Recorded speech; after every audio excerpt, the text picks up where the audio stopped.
அது அனுப்பப்பட்டது. காங்கிரஸ் உள்ளிட்ட அனைத்து எதிர்க்கட்சிகளும் ஒற்றுமையாக இருந்து வக்ஃப் வாரியம் தொடர்பாக பாஜக அரசு கொண்டு வந்த மசோதாவை அறிமுக நிலையிலேயே எதிர்த்தோம். ஆகவே பாஜக அரசு பின்வாங்கிக் கொண்டது. அதனை தற்போது நிலைக்குழுவுக்கு அனுப்புவதற்கு ஒப்புக்கொண்டிருக்கிறது. ஜாயிண்ட் பார்லிமெண்டரி கமிட்டி நாடாளுமன்றங்களின் இரு அவைகளைச் சார்ந்த உறுப்பினர்களும் இணைந்த இணைப்பு குழு. இது எதிர்க்கட்சிகளுக்கு கிடைத்திருக்கிற ஒரு வெற்றி.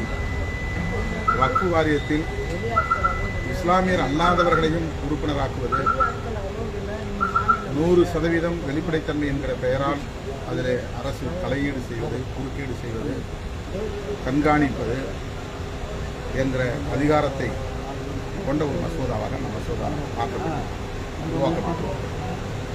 ஆகவேதான் கடுமையான எதிர்ப்பை எதிர்க்கட்சிகள் முன்வைத்தோம்.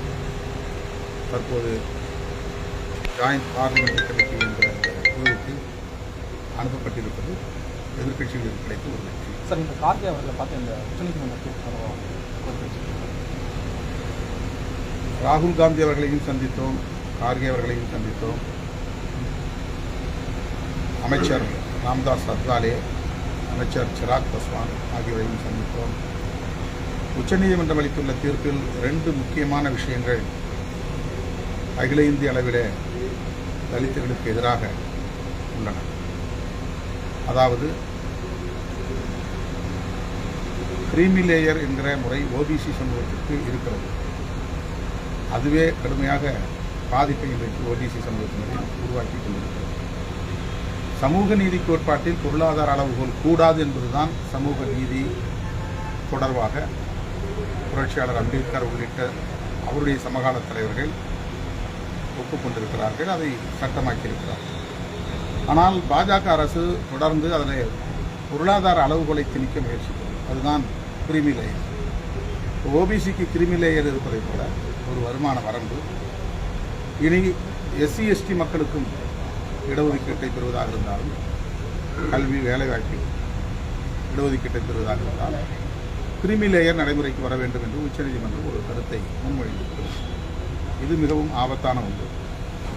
இரண்டாவது, உள் ஒதுக்கீடு அல்ல, எஸ்சி சமூகத்தினரை பல வகையாக பிரித்து அவர்களை தனித்தனி தொகுதிகளாக மாற்றுவது, சப் கேட்டகரைசேஷன் என்று ஆங்கிலத்தில் சொல்கிறார். தமிழ்நாட்டில் இருப்பது உள் ஒதுக்கீடு. ஒரே சமூக தொகுப்பில் ஒரு குறிப்பிட்ட சமூகத்தினர் பயன்பெற முடியாத நிலையில், நுகர முடியாத நிலையில் இருக்கிறார்கள் என்பதனால் அவர்களுக்கு ஒரு ஒதுக்கீட்டை உறுதிப்படுத்தியிருக்கிறது. அது சப் கோட்டா. இது சப் கேட்டகரைசேஷன், அதாவது சப் கிளாசிஃபிகேஷன். 76 சாதிகள் இருக்கின்றன என்றால் அந்த சாதிகளை பொருளாதார அடிப்படையிலே அளவுகளாக கொண்டு, அதனை அளவுகளாக கொண்டு ஏ பிரிவு, பி பிரிவு, சி பிரிவு, டி பிரிவு என்று ஆந்திராவிலே முன்பு பிரித்ததைப் போல தனித்தனியே அவர்களை பிரிக்கிற முயற்சி. இது சப் கேட்டகரைசேஷன். பீகாரிலே தலித், மகா தலித் என்று 2ஆக பிரித்து விட்டார்.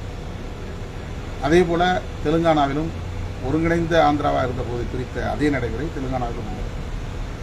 ஆக சமூகத்தினரை சமூக அடிப்படையில் அவர்களின் சமூக தகுதியை பார்த்து உள்ஒதுக்கீடு வழங்குவது என்பது வேறு.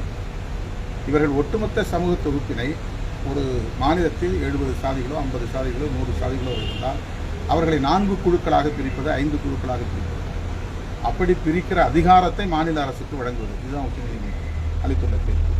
இப்போ மாநில அரசுகளுக்கு இந்த அதிகாரத்தை கொடுக்கக்கூடாது என்பதால் தான் அம்பேத்கர் அவர்களின் காலத்தில் பார்லிமெண்ட் என்கிற பெரிய இந்த மக்கள் அவைக்கு அந்த அதிகாரத்தை ஒப்படைத்தார்கள். எதுவாக இருந்தாலும் எஸ்சி எஸ்டி தொடர்பாக அந்த பட்டியலில் ஒரு சாதியை சேர்ப்பதாக இருந்தாலும், சாதியை நீக்குவதாக இருந்தாலும், அல்லது அவர்களுக்கு வழங்கப்படுகிற இடஒதுக்கீடு தொடர்பான எந்த முடிவாக இருந்தாலும் அதனை நாடாளுமன்றம் தான் தீர்மானிக்க வேண்டும் என்கிற அதிகாரம் அரசமைப்பு சட்டத்தில் சொல்லப்பட்டிருக்கிறது. ஆனால் இந்த உச்சநீதிமன்றம் மாநில அரசுகளே முடிவு செய்யலாம், அவர்களை எந்த கேட்டகரியில் சேர்க்க வேண்டும் என்பதை மாநில அரசுகளே முடிவு செய்யலாம் என்று மாநில அரசுகளுக்கு அதிகாரத்தை வழங்குகிறார். இது ஆபத்தானது. எனவேதான் sub categorisation, not sub quota. நான் 5-6 தொகுதிகளாக அல்லது 2-3 தொகுதிகளாக ஒட்டுமொத்த சமூக தொகுப்பினர், பட்டியல் சமூகத்தினரையும் பாகுபடுத்துவது அல்லது வேறுபடுத்துவது, அவர்களை பிரிப்பது, டிவைட் அண்ட் ரூல், அந்த முயற்சியை நாம் எதிர்ப்போம். கிரீமி லேயர் என்கிற வருமான வரம்பை ஒரு பொருளாதார அளவுகோலை இடஒதுக்கீட்டுக்கு பயன்படுத்துவதை எதிர்ப்போம். இந்த இரண்டையும் எதிர்த்து உச்சநீதிமன்றத்தில் சீராய்வு மனுவை தாக்கல் செய்ய வேண்டும் என்ற கோரிக்கையை இந்த தலைவரிடத்தில் நாங்கள் முன்வைத்தோம். சார், இறுதி ஒன்று, மக்களவை மாநிலங்கள் 2 வரையுமே வந்துட்டு தொடர்ந்து அமளி நிறுவதற்கான காரணம் என்ன? இன்று கூட மக்களவையில் வந்துட்டு பிரச்சனை அவர்கள் வந்து பேசியிருக்கு. சபாநாயகர் வந்துட்டு இருக்கிறார். இதனால் எதிர்க்கட்சிகள் வந்து தொடர்ந்து அந்த வெளிநடப்பு நடவடிக்கைகளை ஈடுபடுறாங்க. என்ன நடக்குது? கடந்த முறையை விட இந்த முறை எதிர்க்கட்சிகள் வலுவாக இருக்கிறோம், எண்ணிக்கையில் வலுவாக இருப்பதனால் நம்முடைய குரல் சற்று தெரிகிறது, வெளியே வருகிறது. முன்பெல்லாம் அது வருவதில்லை. இப்போது ஆளுங்கட்சி அதற்கு பதில் சொல்ல வேண்டிய கட்டாயமும் இருக்கிறது. இந்த வக்ஃப் வாரியம் தொடர்பான மசோதா கூட இந்த அளவுக்கான வலிமை எதிர்க்கட்சிகளுக்கு இல்லை என்றால் நிச்சயமாக அவர்கள் பின்வாங்கியிருக்க மாட்டார்கள். ஆகவே எதிர்க்கட்சிகள் ஒற்றுமையாக இருந்து குரல் கொடுப்பதை ஆளும் கட்சி தரப்பை சார்ந்தவர்களுக்கு அங்கீகரிக்க முடியவில்லை, ஏற்றுக்கொள்ள முடியவில்லை. எனவே அவர்கள் திரும்ப திரும்ப கூச்சல் எழுப்பி ஒரு அமைதியின்மையை ஏற்படுத்துகிறார்கள். உறுப்பினர்கள் வந்து விதிமுறைகளை மீறதா சபாநாயகர் சொல்றாங்க. ஒரு வழக்கமான குற்றச்சாட்டு தான். உறுப்பினர்கள் வந்து பாராளுமன்றம் தொடங்கிய காலத்திலிருந்து தங்களுடைய உணர்வுகளை வெளிப்படுத்துவதற்கு சில நேரங்களில் உணர்ச்சி வயப்பட்டு பேசுவது ஒன்றும் புதிதல்ல.